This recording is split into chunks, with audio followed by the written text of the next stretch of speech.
홍명보 감독이 이끄는 한국 축구대표팀은 5일 팔레스타인과의 홈 경기서 0대0 무승부, 10일 오만과의 원정 경기서 3대1 승리를 거두며 1승 1무로 2026 국제축구연맹 북중미 월드컵 아시아 3차 예선 1, 2차전을 마무리했습니다. 월드컵 아시아 3차 예선은 각 조별 홈 앤드 어웨이로 열리는데요. 이제 한국은 10월 10일 요르단과의 원정 경기, 15일 이라크와의 홈 경기로 이어지는 34차전의 일정을 앞두고 있습니다. 통상 홈에서 치르는 경기가 잔디 적응을 비롯한 여러 환경면에서 더 유리한 조건이기 마련인데요. 그런데 근래 한국은 홈 경기에 더 고민이 많습니다.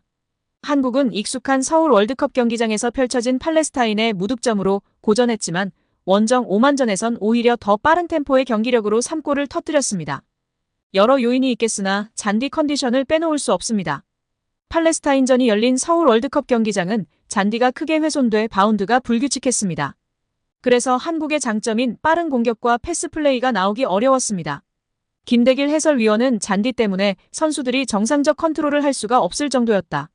몇 번 불규칙 바운드에 호되게 당한 뒤에는 템포를 올리는 걸 두려워하는 모습도 보였다며 잔디가 경기에 큰 영향을 줬다고 지적했습니다. 김민재 역시 변명으로 삼을 수는 없다면서도 잔디 상태가 좋지는 않았다고 고백했습니다. 오만원정은 무더운 날씨와 시차 등 외부 변수는 불리했지만 고른 잔디만큼은 오히려 한국에 더 유리했습니다. 손흥민이 오만전 후 잔디 상태가 너무나도 좋아서 자신 있는 플레이를 했다면서 홈구장 잔디도 개선됐으면 좋겠다며 작심 발언을 했을 정도입니다. 하지만 당장 다음 홈 경기인 이라크전도 논두렁 잔디에서 열릴 공산이 큰 상황이라 충격을 안겨주고 있습니다.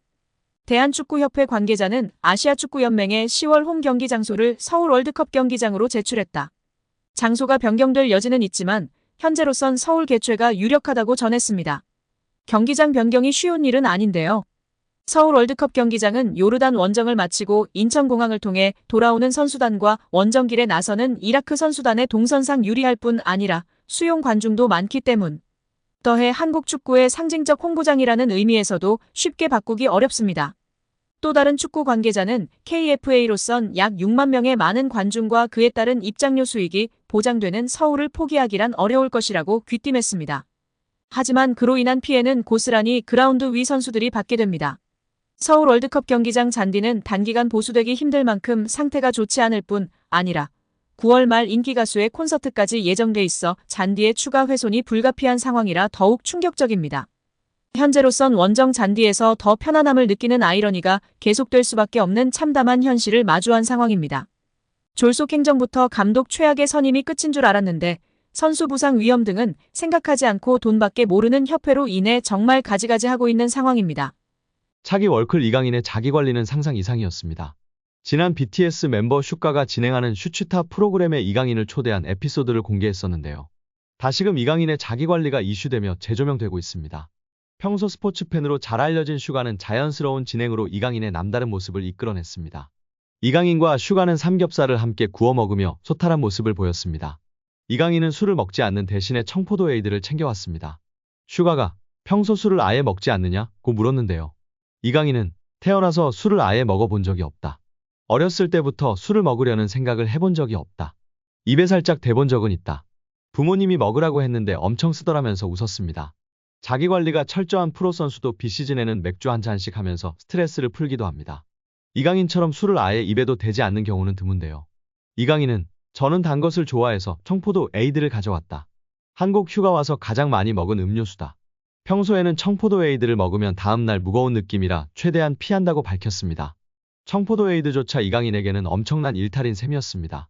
소년 시절 슛돌이로 유명세를 탄 이강인은 일찌감치 스페인에 조기 유학을 갔습니다. 청소년 시절부터 외국에서 치열한 경쟁을 펼쳤습니다.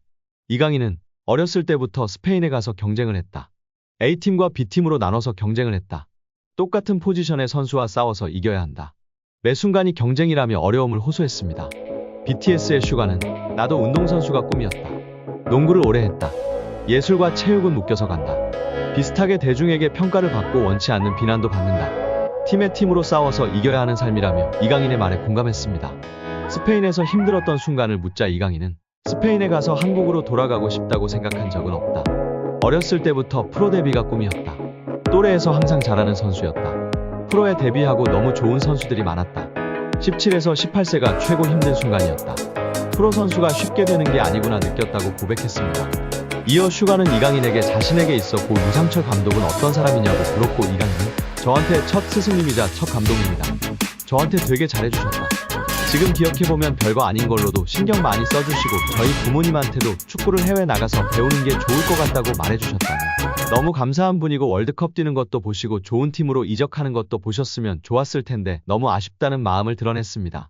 그러면서 마지막으로 감독님 뵀을 때 제 경기를 엄청 보고 싶어 하셨다. 몸 건강 때문에 못 오셨는데 그것도 너무 아쉬웠다.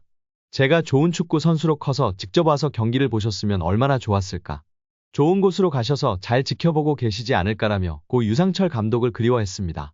끝으로 이강인은 자신의 꿈에 대해 축구 선수로서 월드컵이란 무대에 우승하는 건 큰 목표고 사람 이강인으로서는 제 가족, 어떤 일이 있어도 응원해 주시는 주변 분들이 항상 건강하고 행복한 것.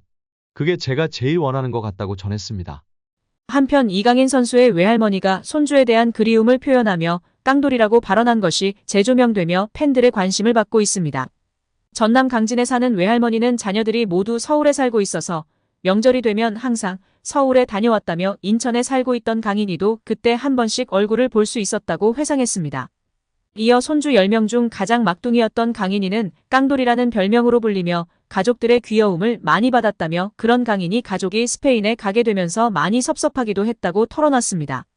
외할머니는 머나먼 타지로 떠난 강인이 가족이 잘 살고 있는지 걱정스러운 마음에 직접 스페인을 다녀오기도 했었는데요. 강인이가 경기하는 모습을 보러 갔는데 스페인에서도 우수한 실력을 보였다며 덕분에 강인이 할머니라고 환영받고 왔다고 자랑스러워했습니다. 이어 훈련이 힘들었을 텐데도 강인이는 절대 그런 내색을 하지 않았다며 이런 모습을 보고 계속 축구를 시켜도 될 것 같다고 생각했다고 덧붙였습니다. 이강인은 마라도나를 좋아하는 아버지를 따라 일찌감치 축구를 접했습니다. 걸음마를 시작하면서부터 집 마루에서 공을 차고 다녔고 아버지가 운영하는 태권도장에서 초등생 형들과 축구를 하며 어울렸다고 합니다. 실제로 2010년 영재의 비범 리얼 스터디에서는 이강인이 태권도장에서 아빠표 체력관리 트레이닝을 받는 모습이 방영되며 주목받기도 했습니다. 5살 때부터 5년 동안 매일 받았다는 트레이닝은 줄넘기 30분, 야구 30분, 태권도 1시간이었다고 합니다. 아버지는 아들의 성장판을 자극하고 민첩성, 집중력을 향상시킬 수 있는 방향으로 프로그램을 구성했다고 하는데요. 이 트레이닝으로 다져진 10살의 이강인은 국제스포츠과학연구원에서 시험한 결과 성인의 평균 폐활량을 훌쩍 뛰어넘는 등 대학생 수준의 체력 수준을 보여 화제가 되기도 했습니다. 외할머니는 2019년 한 매체 인터뷰에서 손자가 사위의 강인한 체력을 물려받은 것 같다. 강인이 아빠가 오죽했으면 손자 별명을 깡돌이라고 붙였겠느냐. 타고난 체력이라서 어릴 적 잔병 치레를 한 적이 없다고 회상하기도 했습니다. 이강인의 어머니는 아들이 매일 축구 일기를 쓰도록 해 자신의 실력을 정확하게 분석하도록 했습니다. 이 밖에도 이강인의 어머니는 닭가슴살로 아들의 체력을 보충하는 등 부모의 꾸준한 뒷받침이 있었다고 밝혔습니다. 또한 외할머니는 보고 싶은 애들 마음속으로만 품고 있다며 TV에서 강인이가 잘하는 모습을 보고 좋아하면서도 타지에서 고생하고 있을 딸과 사위를 생각하면 눈물이 난다고 말했습니다.